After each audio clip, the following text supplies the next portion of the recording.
You're listening to the voice of Nassau Community College, 90.3 WHPC. My name is Bill McIntyre, and it's time for this week's Long Island News, the show that talks to newsmakers and other important people from Nassau and Suffolk County that matter to Long Island and Long Islanders like you.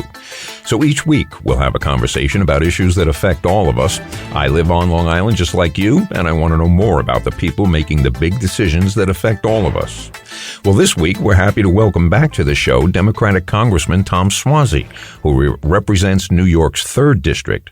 Mr. Suozzi won the special election back in February, and now is filling in for the vacant seat at the time. He's already up for re-election this November.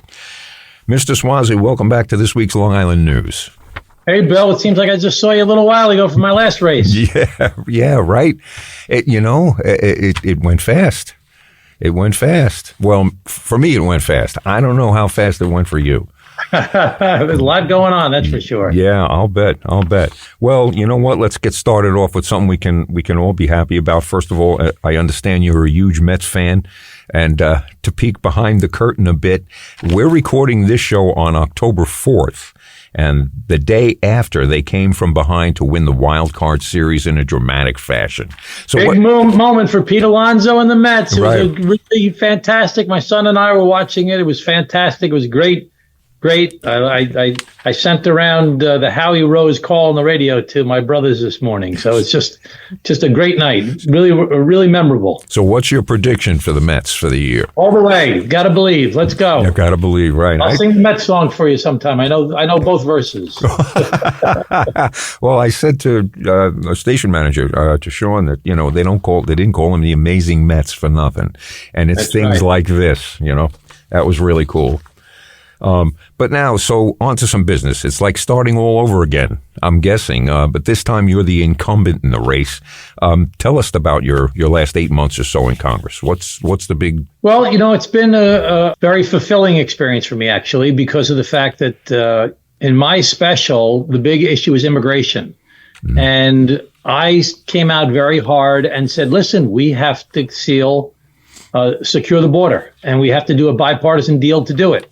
And we had a bipartisan deal back in early February, and it was sabotaged by former President Trump. And I've been working on a bipartisan. When I went back to Congress, the first thing they did is they put me on Homeland Security because they wanted me to work on the border. I want to be back on Ways and Means, but I'm on Homeland Security right now and budget. And they also made me the chair of the Border Security Task Force. And I've been working with a conservative Republican from Texas, building a coalition across the country of business, badges, and the Bible to say, all right, we got to work together. If you try to deport all these people, it's going to, number one, be awful for business. Number two, law enforcement doesn't want to deal with the chaos that will come from that. And number three, if you believe in any kind of religion, I don't care what it is, you don't want to treat people like they're not human beings. So let's find a compromise where, one, we can secure the border. That must be done. Two, we have to fix the broken asylum system that's being abused now by the cartels and the organized crime and the coyotes that are exploiting these people, taking their money, robbing them, raping them, subjecting them to violence, just so they can get the money to bring them across the border and game the asylum system. Mm-hmm. And three, we need to treat people like human beings, issues we've talked about for the past 30 years. So I'm working on that. And, Vice President Harris has adopted my message. Democrats throughout the country have adopted my message. And Republicans are coming along with my reasonable, common sense approach. So I think we can get something done. It's very fulfilling to see that when I first went to Congress, when I was first elected in 2016, I went there in 2017. Nobody wanted to hear what the Italian guy from Long Island had to say about immigration. And now immigration for me is a big deal. I mean, my whole family, I define the American experience by my father's immigrant story. Born in Italy, came to the United States, lived a great American success story. Mm-hmm. And it kills me that immigration has become this polarized negative thing in America, where for me and my family, it's like, wow, that's America. Right. And so when I try to talk about it back in 2017 and 18, when I was my first 6 years in Congress, it was like, oh, you're not from a border state. You're not a Latino. Who are you? We don't want to hear, Right. Now everybody's like, oh, look at the Suozzi way. So it's been pretty fulfilling for me. we cannot fall for what's going on in this campaign, which is that President Trump is a master of diversion. So what's everybody talking about for the past 45 days? They're eating the cats. They're eating the dogs. They're eating the pets. Yeah. So everybody's talking about that. But what was the question they had asked him when he said that? It was a rehearsed strategic answer on his part to divert everybody's attention. Yeah. They asked him, Mr. President, why did you kill the bipartisan Senate deal that was negotiated in the Senate that President Biden had agreed to, Kamala Harris had agreed to, Mitch McConnell agreed to, the Wall Street Journal thought was good, the Chamber of Commerce thought was good, the Border Patrol thought was good. Why did you kill that deal? And he says, all the immigrants, they're eating the cats, they're eating. So no, everybody's been talking about the cats and dogs. Nobody's talking about the fact that he killed the bipartisan deal. Yeah. Yeah. So we have to get back to the issues and back to the basics. Everybody's looking for the sensationalism and the attacks and this one's no good and that one's no good. What are you going to do to fix the problem? Yeah. Yeah. Well, we have an issue in the country with, and it was made clear that, all the lies that come out. And somebody said, it's not that they want you to believe a particular lie that they told. They want to flood the airwaves. They want to flood. And my analogy was, if I buy a new computer and I stuff enough information into it, and if I keep stuffing, it's eventually not going to work. And this is exactly the purpose of the constant lying. Vance did the same thing. They asked him if he was going to was he going to separate children from their families with this big immigration deportation. And he just deflected. He didn't answer the question. It's not just, particular candidates. It's also what's happening on social media. It's also what's happening on cable news. It's also, most importantly, what's being done by the Russians, the Chinese Communist Party, the Iranians, and the North Koreans. Yeah. They are flooding our social media with disinformation just to get us to hate each other. And Americans are sharing it without vetting any of these. Right. And they're falling for things. Yeah. Yeah. But I always use the analogy of a pickpocket. What happens with a pickpocket? Usually works in teams. One guy comes up and bumps into you. And when you're distracted by being bumped into, the other person picks your pocket. Mm-hmm. So they're bumping into us. Cats and dogs, transgender, yes. Black Lives Matter versus Blue Lives Matter. Just something to get you, guns, whatever the issue is, get you excited. And then, cut the taxes for the richest people, don't help grow the middle class. Bingo. Or, help the oil companies and don't address climate change. So we have to be wise as to what's actually going on. Yeah. Well, we've talked a lot about the, and I remember the last time we spoke, the SALT deduction, how it's still a thing. So what's the latest on that? Let the folks know. Well, state and local tax deduction for 100 years in America, ever since they started the federal tax code, they said, don't worry, because the governors and mayors, when they first started the federal taxes, said, we don't want federal taxes because we want to take care of things at the local level. They said, don't worry, we're going to let people deduct their state and local taxes, their property taxes, their school taxes, their state taxes. We're going to let you deduct that from your income so you don't get taxed on the taxes you've paid already. Mm-hmm. So they said, okay. So that was in place for 100 years. 2017, President Trump and the Republicans had the House and the Senate at the time said, no, we're going to cap it at $10,000. Well, that's a real hit to Long Islanders, people from New York, because we have high property taxes. We have high income taxes. They said, President Trump, that's going to hurt all the people in New York and in California. He says, I don't care. They didn't vote for me anyway. Mm. So in 2025, that cap at $10,000 expires. So there's going to be a massive tax deal done in 2025 to negotiate what's going to happen going forward. And SALT is going to be a part of that. Now, President Trump came to Long Island a couple of weeks ago, and he said, I'm in favor of bringing SALT back. He didn't say how much. He said, he's going to say we're going to go for 10,000, 11,000, which wouldn't do as much good, or we're going to restore the full deduction. So I tell you, it's fulfilling to me because Kamala Harris has adopted my position on the border and President Trump is adopting my position on SALT. So I must be doing something right. But this would be, the SALT thing would actually affect tax returns in 2026. It would probably affect the taxes in 2025 because it expires at the end of 2025 and you do your tax in 26. But you know what? I actually don't know. I got to find out for sure. Oh, the Nassau County PBA has come out in support. They're supporting you for. How important are those endorsements to your campaign? Well, all endorsements, matter somewhat. They don't make the difference unless people do the work and get out and vote. This endorsement by the Nassau County PBA is actually very, very big because the Nassau County PBA has not endorsed a Democrat for Congress or state senators for a long time because they're so pissed off about what Albany did with the bail reform and stuff like that. So a big attack on Democrats on Long Island for the past, 5 or 6 years has been that they're soft on crime. So the fact that the Nassau County PBA is endorsing Tom Suozzi is a big message to everybody that, Suozzi's common sense, support law enforcement approach is the right thing. Yeah. So this is actually a very big endorsement for me, not to get me more Democratic votes, but to get me more independent and some Republican votes. Right. Because people realize, I'm not new to this. I've been doing this a long time. I was Mayor Glen Cove for 8 years. I was county executive for 8 years of Nassau. I was in Congress for 6 years. I left to run for governor, got my ass kicked, came back in the special election. I've been doing this a long time. I've always been pro law enforcement and always will be.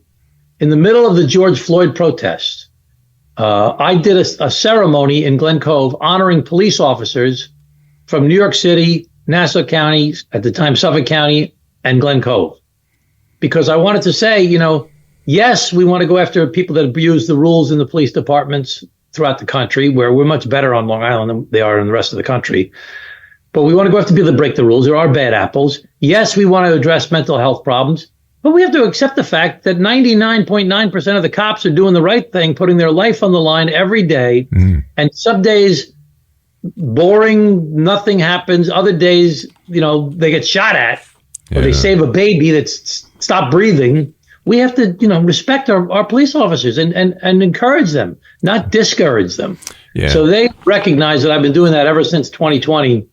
And I've spoken up and said defund the police is one of the stupidest concepts I've ever heard of. So the cops recognized that and said, if we're going to work with any Democrats, it's going to be Tom Suozzi. And they don't want to be partisan. They don't want to be just Republicans or Democrats. They got to work with both sides. It's kind of like the issue of Israel. You got to, if you become all one party, who knows who's going to be in power in the future? You got to work with both parties. It'll be nonpartisan. Otherwise, it'll take you for granted anyway. Yeah. Well, I mean, looking at it, and again, most of us in the community can only look at the optics. We can only look at the things that we can see. And people are making judgments on what they can see because we don't know the inner workings of, behind the scenes. But I like your idea of, we read stories about bad cops and then the social media talk is all cops are bad. And we have to realize, you're going to find one or two bad ones. But we have to have that same mindset when we talk about immigration. Not every immigrant coming over the border is a vicious murderer. But most of the immigrants coming over the border are hardworking people who go to work 6 days a week and go to church on Sunday. Right. And the other thing that the American public has to realize is that we need those workers. Those are not just people coming here to latch on to, all the good things that America is. When I talk about building the coalition of business badges in the Bible, business are the ones who want immigrants more than anybody. Badges, local law enforcement, want this dealt with at the Washington, D.C. level so they don't have to deal with it at the local level. This is not a border crisis as much as it is a Washington, D.C. crisis because the politicians have failed to address this issue for 30 years. Yeah. So, we have to recognize that every issue is complicated. No issue is simple. And you cannot solve a complicated problem with everybody yelling and screaming at each other. Bingo. You need people to sit down across from each other at the table and on both sides and try and find common. I believe this. Well, I believe that. Well, how about this? Well, how about that? Well, how about this? And you find common ground till you find a way to move forward and actually address the problem. Yeah, I think people solve a complicated problem with just saying you suck. Right. Well, people have lost sight of the fact that we all, if we were quiet enough for a little while, would realize that we all want the same things.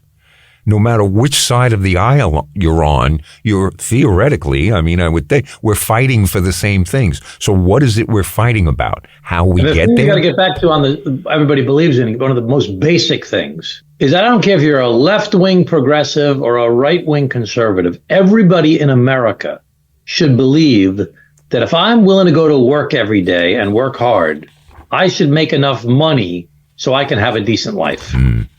Everybody should believe that. Progressive, conservative, yeah. I'll work hard. In return for working hard, I get a decent life. Mm-hmm. Now, the minimum wage in America in 22 states is $7.25 an hour. If you make $10 an hour and you work 40 hours a week and you work 50 weeks a year, you get 2 weeks vacation, that's only $20,000 a year. Yeah. If you make $15 an hour, you work 40 hours a week, you work 50 weeks a year with 2 weeks vacation, that's $30,000 a year. Now, on $20,000 or $30,000 a year, you're going to buy a house, educate your kids, pay for health insurance, and retire one day without being terrified?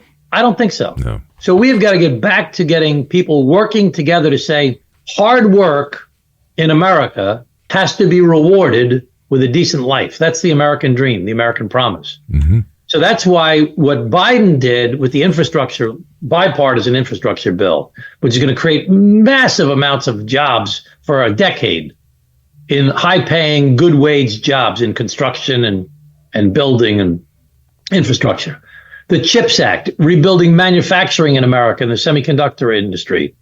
The IRA for the green economy will create millions of jobs in the green economy. We got to, if President Biden actually did a lot of really good stuff to accomplish what he said was build from the bottom up and the middle out to rebuild the middle class in America.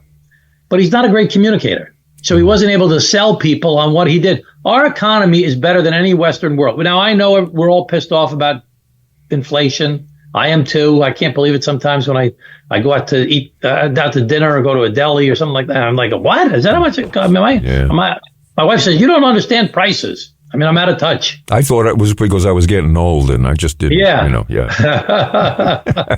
Really? So, yeah. People are upset, but our economy is way better than any other Western country. They all had to deal with, why is inflation so high? COVID, number one, disrupted the supply chain, put people out of work for a while. That non-availability of goods and the cost of shipping spiked the prices up. Yeah. The war in Ukraine had a tremendously negative impact on oil prices. And then our foreign adversaries, Russia included, Iran included, some of the Arab countries, cut back supply because they wanted to raise prices on purpose. And that caused oil prices to go up. Yeah. Third is the tariffs that Trump put in place and that Biden kept, many of them, caused prices to go up. So all these things cause prices to go up. Yeah. We're producing more oil and more gas in America than ever before. It would take our prices down, but for the fact that OPEC and what they call OPEC Plus, which includes Russia and Iran and others, have decreased their production just as a way to reduce supply, so it would cause prices to go up. Right. You're listening to this week's Long Island News on the voice of Nassau Community College, 90.3 WHPC. My name is Bill McIntyre, and today we're talking to Democratic Congressman Tom Suozzi, who represents New York's 3rd District and is running for re-election this November. I'd like to talk about a basic philosophy of mine, if I can, Bill. Yeah, do it. America is founded on 2 basic concepts, capitalism and democracy. Capitalism is the best economic system in the history of the world. It's lifted more people out of poverty. It's created more wealth. It's led to more innovation. It's the best economic system anybody's ever devised. It's based on competition. Mm-hmm. The smarter you are, the harder working you are, the luckier you are, the bigger risk taker you are, the healthier you are, the better you're going to do. Some people are bad competitors. Okay? And if you're a bad competitor, you may end up doing pretty poorly in a system based upon competition. Little babies are not very good competitors. Right. Senior citizens that are frail and elderly and sickly are not good competitors. You get hit by a car, you're paralyzed, you're not a good competitor. You get cancer, you have a mental health problem, something happens to you that's traumatic. You could be a bad competitor. Some people you went to school with are just not as smart as you. Bad competitor. So, okay, we don't want you to be relegated to a life of misery just because you're a bad competitor and our system is based upon competition and you're a poor competitor. So we got another system. It's called democracy.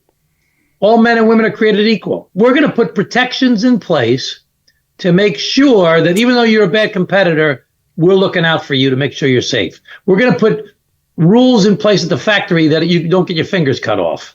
We're going to put a rule that, you got to put a filter on the top of the factory because we don't want everybody to die from cancer from your pollution that you're causing.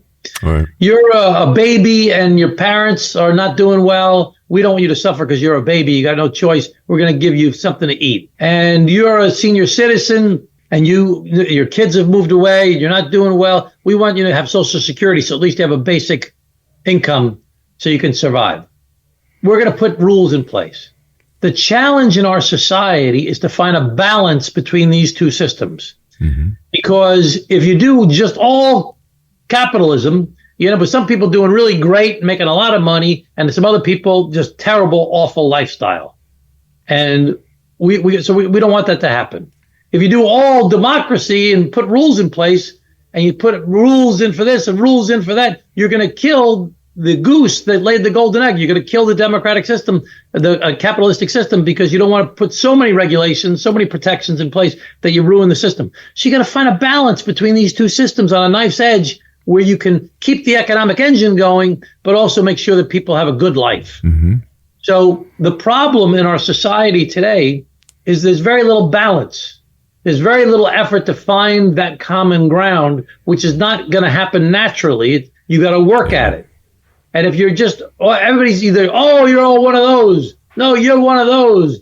And people are not trying to find common ground. We got to find common ground. That's what we need to do with everything. Yeah. I think one of the things that has been lacking, or at least, again, the optics, what you see, consumer protections. I ask everybody, you have a cell phone too, right, Tom? You have a cell phone. Yes, I do. Okay. Did you read the terms and agreements when you got the cell phone? Not like you, I scrolled through it all and hit I agree. And everybody says the same thing. They say, no, I didn't read it. So why do we let them keep writing them if we know? Deep down in our bones, we all know that nobody's ever read this thing. Because in those terms and agreements, if I have a problem with that company, because I signed the agreement, I now have to go to an arbitrator of their choice. I don't even get to go to court if something this company made either harms me terribly or kills me. Whatever the outcome, I've used their product. I really have no recourse. This sounds like a pet peeve of yours. It is. Well, it's the same thing with Keurig, the coffee maker.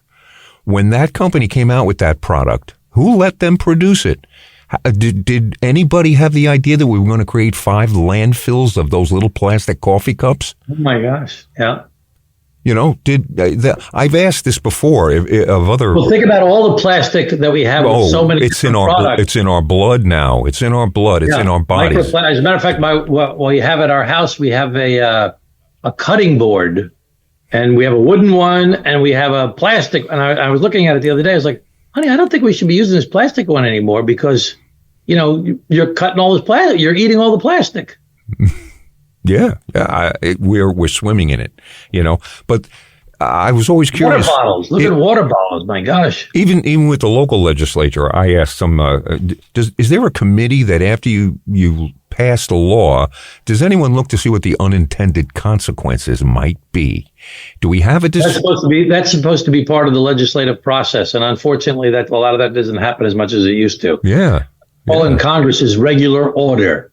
They require you to go through regular order, which means a member proposes a bill. It goes to the Committee of Jurisdiction. The Committee of Jurisdiction has a hearing on it, gets expert opinion, and they debate it. And then at the committee level, then it gets brought to the floor. Then you debate it at the floor. But it's all become, you know, things are rammed through last minute. The staff handles everything. You know, everybody's just moving a million miles an hour, and there's very little considered debate. One of the great experiences of me winning the special election was that I was sworn in on February 28th by myself. Now, normally when you get sworn in, you get sworn in with all 435 members of Congress at once. Right. And you all take the oath of office. I do. And the speaker gives a speech, and maybe the minority leader gives a speech. Now, you don't give a speech when you're a member of Congress, and, you know, you don't have a big party or anything because it's 435 of you. Yeah, right.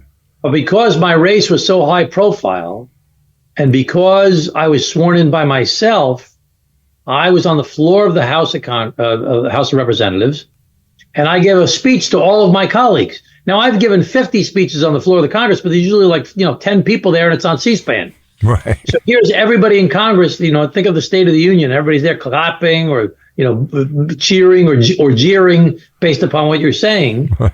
I gave a speech in front of all my colleagues. I gave it much longer than they would have liked, I'm sure. And I said, wake up. I said, everybody is sick of this. They are sick of us all attacking each other. They want us to work together and get in the solutions business and try and solve problems. And the border was the big thing I talked about. So it was a very exciting experience because I got a chance to do what everybody thinks we do in Congress. They think it's like Mr. Smith goes to Washington, you make a speech to all your colleagues, and they're either yes or for or against it, or you're debating with each other. But in reality, it's all very formalized, and there's debate, but it's usually among small groups of people. Right. So. Right, but that's very where exciting experience. I guess that in that committee or after the bill, that's where that should happen. Yeah. We've spoken for about a half an hour now. What do you want to tell your constituents or anybody listening as we run out of time? Well, the bottom line is that we live in a great country. It's only going to work if the people are involved. It can't just be the parties. This is what the founders said. If it's just the parties, then the parties will just look out for the parties. Mm. They won't look out for the people. And the people have to pay attention and they think, oh, I'm just one person. You've got to pay attention and be involved because the extremists are controlling too much of what's going on right now. Mm. My big four focuses in Congress are 1, the border, 2, the state and local tax deduction, 3, bringing money back to Long Island. There's all kinds of programs out there, infrastructure, the CHIPS Act, the IRA Act, green energy. I want to bring a lot of money back and have been bringing a lot of money back, especially for sewer and water, but for a whole bunch of other things. Bethpage, Navy, Grumman, Plume, Long Island Sound, hospitals, not-for-profits. I just did a great program this week in Levittown where they're doing something I've always promulgated, which is getting the whole community to work together to help kids in the schools. Anyway, so the border, SALT, bring money back to the district, and try to heal the partisan divide. Those are my big focuses. We have to recognize that Israel is the only democracy in the Middle East. Israel is our fierce ally. Israel is fighting these battles really against Iran. Iran controls Hamas. Iran controls Hezbollah. They fund all these different terrorist organizations, and their mission is to kill Jews and destroy Israel. Yeah. They're going after them with an effort to get after us. We have to recognize that fact. And there are so many people these days that want us not to be involved in other parts of the world. They want us to be isolationists. But we have to recognize that we've been down that road before. Those that don't know history are destined to repeat it. Oh, you know what? I also think that some people who are reading history are attempting to repeat it. That's possible. You're right. In any event, thank you very much, Tom. I can't thank you enough. And you got to promise to come back, maybe even before the election. And let me know. Okay, all the time. All right, Bill. My guest today has been Democratic Congressman Tom Suozzi, who again is running for re-election this November in New York's 3rd district. Let's go Mets. Yeah, let's go Mets. Amen. Well, for reference, if you missed our interview with Mr. Suozzi's opponent, Republican Mike LaPetri, you can find that interview by searching for WHPC in this week's Long Island News, wherever you listen to podcasts. So the clock on the wall says it's time for this week's Long Island News to get on out of here. I'm Bill McIntyre. Remember, you can always find us right here on the radio every Friday at 3 p.m. on the voice of Nassau Community College, 90.3 WHPC.